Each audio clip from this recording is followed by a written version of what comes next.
বাংলাদেশের মানুষ দীর্ঘ সময় ধরে ফ্যাসিবাদী শাসনে যাতাকলে পৃষ্ঠ ছিল।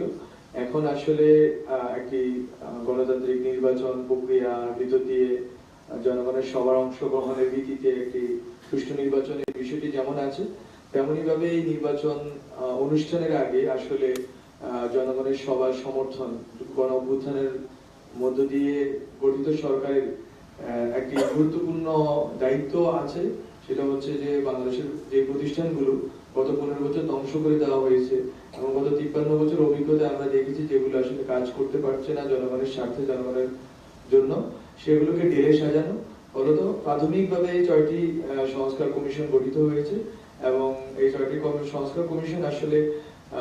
যেই প্রায়োরিটি বেসিসে কাজ করবে, প্রায়োরিটি যেসব আমাদের যে প্রতিষ্ঠানগুলো আছে, দুর্নীতি বলি, জনপ্রশাসন বলি, পুলিশ বলি, বিচার বিভাগ বলি এবং সংবিধান বিশেষ করে